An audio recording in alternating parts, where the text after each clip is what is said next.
Ouais, pas à tous les amis et bienvenue dans un nouveau cast, un nouveau match opposant Cloud9 face à Team Cognitive. Ça se passait pendant les Hunters of Storm édition numéro 2 NA.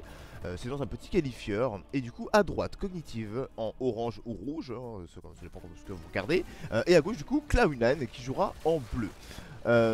On est sur Sky Temple sur ce premier match de ce BO3 et ça commence très fort. On commence directement à pusher la top lane à 5. On a le Falstad qui pro du coup qui va pouvoir décaler tranquillement pour récupérer l'XP, pendant qu'on tente de faire la même chose du côté chez Cognitive sur cette mid lane. C'est un petit peu moins efficace forcément, on a un petit peu moins de DPS et on était beaucoup moins nombreux aussi, surtout on n'était pas 5 tout simplement, on n'était pas 4 en tout cas, donc forcément ça a fait un petit peu la différence. Mais quoi qu'il en soit, la méta maintenant à droite, Cognitive qui jouera avec du coup Rehgar, Xul, Zagara, Johanna et Lunara.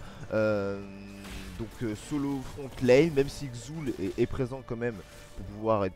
Il est dans la mêlée en tout cas avec son shield, avec son evade, on voit qu'il est parti sur evade. Il peut quand même tenir un petit peu, temporiser le front lane, temporiser un petit peu le teamfight.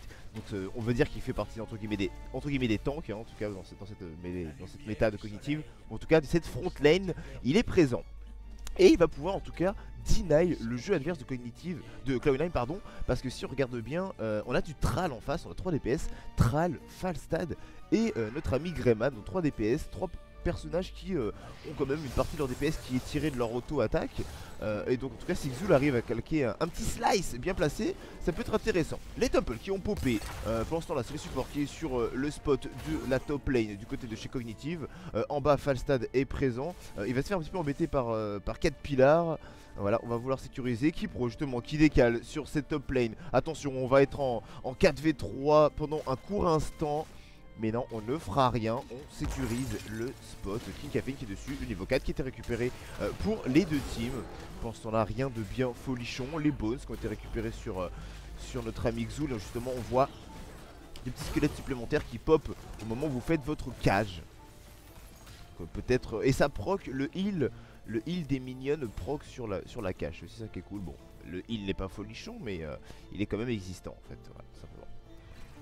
En tout cas on a sécurisé sur la top lane pour Cognitive. Il n'est pas encore contest hein, sur la mid lane. Attention, Doctrine qui est seul sur ce spot là. On sait que le support n'est pas présent, on ne le voit pas sur la game. Il va falloir tenter quelque chose du côté de chez Cloud9 et c'est ce qu'on veut faire. iDream et le backup qui arrive de la part de Cloud9. On veut et il nous faut absolument ce spot là. On a perdu celui du haut, on va pas perdre celui du middle. Ça va être contest. Attention, Xul qui claque la cage sur iDream. Il met un petit slide derrière, on va être ralenti. Regardez le travail qui est fait justement grâce au Z de notre ami Xul.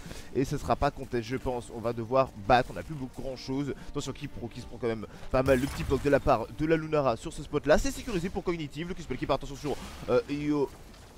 Non, ça mènera à rien. Kipro qui est lâché aussi sur Q-Spell, mais ça mènera à rien. Yokona qui va survivre à cette agression sans trop de problèmes. J'y ai cru pendant un court instant, mais non. Nous enflammons pas. Donc Caféine qui esquive la cage avec son petit jump. C'est une mécanique assez inhérente à Muradin, parce qu'effectivement quand il jump Muradin, il est unstoppable. Donc si vous réussissez à claquer votre E au moment où va prendre la cage, ce qui est assez simple hein, honnêtement, vous comptez 2 secondes à partir du moment où vous voyez l'animation, hein. 1, hop, 2, voilà, vous lancez votre cage et quoi votre jump et vous pourrez esquiver comme ça pas mal de petits spells. Pour ceux qui ne connaissaient pas cette petite mécanique sur la botlane, pendant ce temps là, Artelon face à Faillé, le match-up Thrall, Thrall Zagara, on peut en parler un petit peu, hein. Je pense que Thrall a largement de quoi tenir ce match-là. Et limite à l'avantage, j'ai envie de dire maintenant. Thrall, ça sustain, vous avez juste à poker avec vos Q-spell. On voit qu'il est parti sur un build Q-spell en plus, donc sa résilience proc encore plus facilement. Voilà, le match-up est assez simple normalement. Mais là par contre, c'est pas un match-up équilibré, parce qu'on a 3 contre 1 sur cette bot lane. Et on vient récupérer un petit peu cette tower.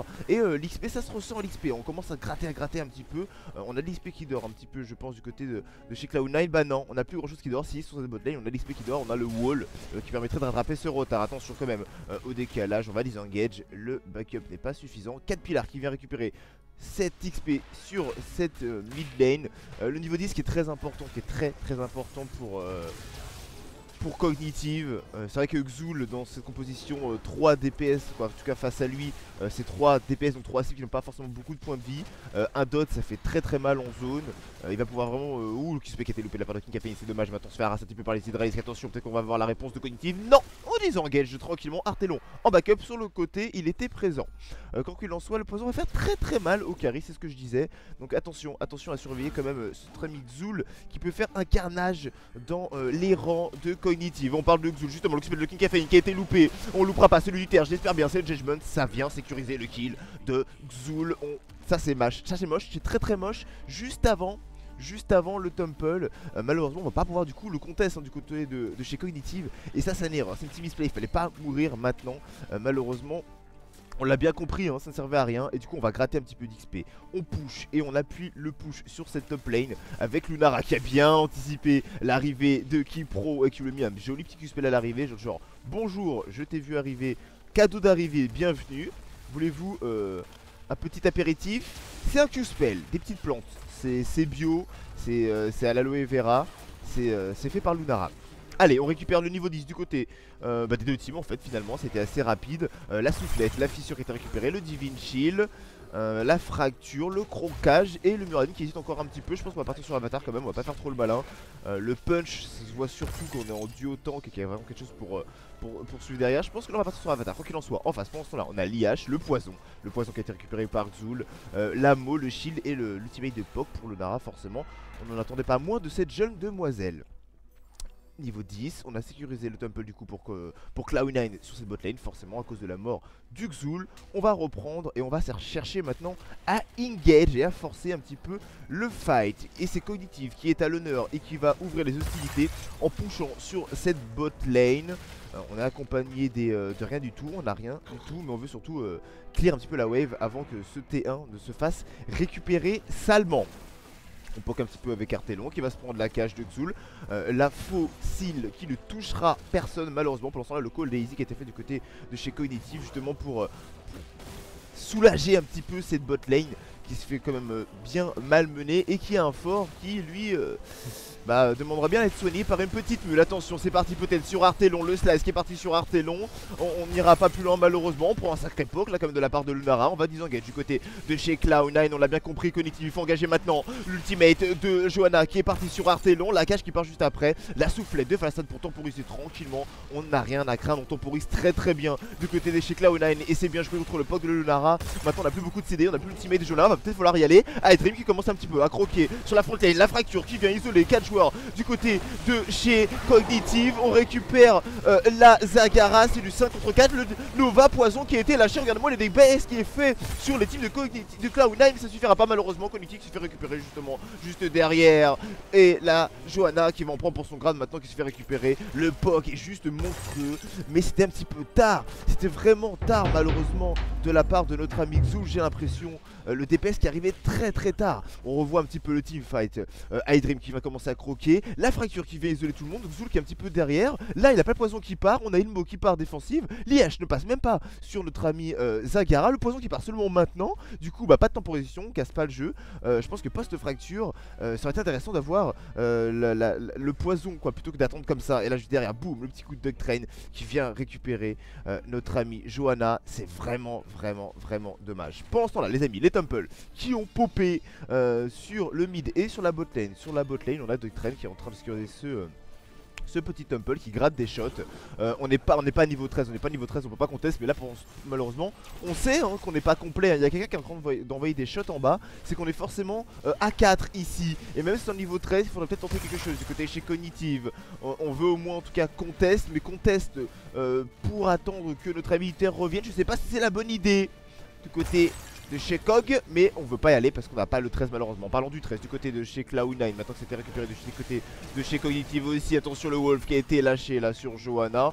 On temporise un petit peu l'agression Faillé qui continue à poker très bien. Faillé avec sa Zagara qui poke très bien sur la backlane qui cherche un petit peu à aller agresser iDream et Kipro avec notamment sa range améliorée. Petit au niveau des spells avant que ça engage, le shrink ray, la portée sur le Q-spell en forme Worgen de la part de iDream. Intéressant pour aller chercher peut-être la Lunara. Attention, la 4 pilar, l'IH qui passe au 4 pilar. On peut en partir. On a du 109 maintenant. King Caféine en fontaine qui prend un petit peu cher. La fracture pour temporiser plus le jump out de King Caféine. On sait qu'on a plus grand jeu maintenant sur la front lane de Cloud9. Attention à iDream sur la bot lane qui se fait agresser. Le Q-spell amélioré qui fait son taf qui permet vraiment de bien temporiser, de bien disengage. ou de bien engage les teamfights. Et ça c'est plutôt pas mal pour aller chercher la Lunara comme je disais juste avant. Je pense que c'est une bonne idée. Petit tour sur les talents maintenant qu'on est là. Ok, il gagne un petit shield, il a peur de se faire poker, se faire agresser effectivement avec le poke. Il gagne un shield avec Paratonnerre, notre ami Falstad. C'est intelligent comme réponse par rapport au compo à poke. Le petit shield peut au moins temporiser un petit peu, hein, soulager le terme mine de rien.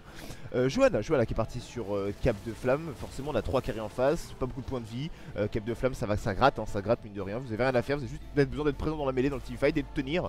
Et Cap de Flamme ça gratte des points de vie aux adversaires pour vous. Donc c'est plutôt utile et efficace. On est parti forcément sur un build heal, hein. On a la synergie avec ces deux talents là.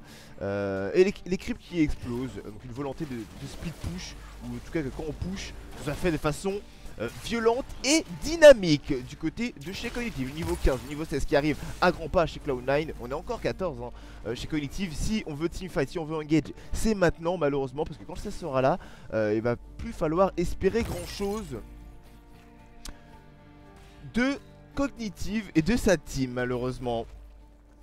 Allez, on dépouche un petit peu, on va soak le niveau 16 pour Cloud9. On a que ça à faire. De toute façon, dans tous les cas, on a l'avantage, on n'a pas besoin de se commit du côté de chez Cloud9.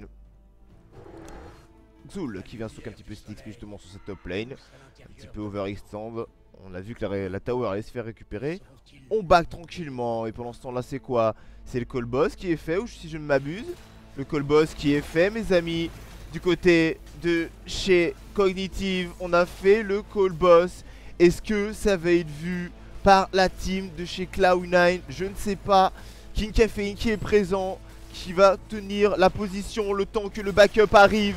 Et il est sur le spot, c'est parti, le Divine Shield qui est parti sur King Caffeine. Il tient bon sur le spot, la soufflette qui est là. Mais Johanna est encore là avec son STP Ball. Elle est encore sur le spot, le nouveau Nova Poison qui touchera pas grand monde malheureusement. King Caffeine qui tient bien sur la fontaine, la fracture qui a été lâchée. On vient sécuriser le boss du côté de chez Cloud9. Oui c'est sécurisé. Et pendant ce temps là on prend le Régard, on prend le Xul, on prend la Johanna. C'est un vrai massacre. Le travail de temporisation de Cloud9 était juste monstrueux les amis.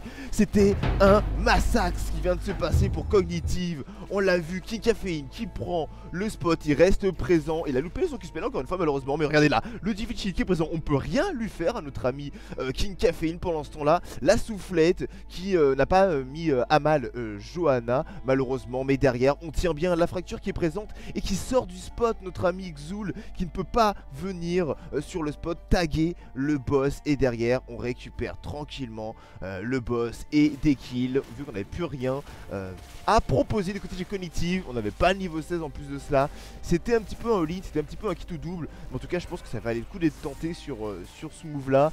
Malheureusement c'est pas passé, mais je pense que si c'était passé en tout cas ça aurait pu bien temporiser au moins un tumble, avoir des shots gratuits. Et ne serait-ce que de récupérer le 16 ça aurait largement suffi. Ça aurait pu être un comeback pour Cognitive, malheureusement ce n'est pas passé.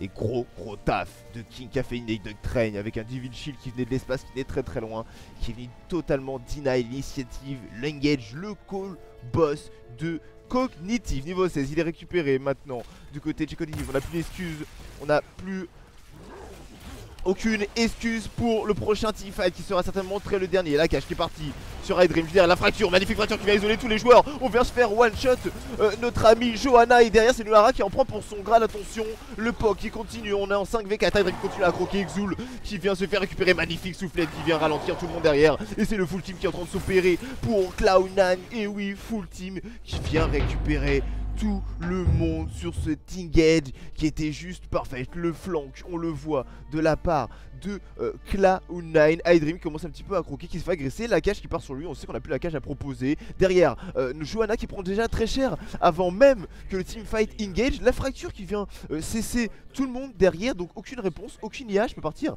Rien ne peut partir malheureusement sur notre ami Johanna pour la sauver. Et Cloud9 qui vient remporter ce premier match les amis face à Team Cognitive 1-0 face à Cloud9 sur ce BO3. On était sur les Hunter Storm édition numéro 2 NA. Les amis, je vous donne rendez-vous dans la prochaine vidéo. C'était Fous pour Fous Crew. Ciao ciao, portez-vous bien les amis.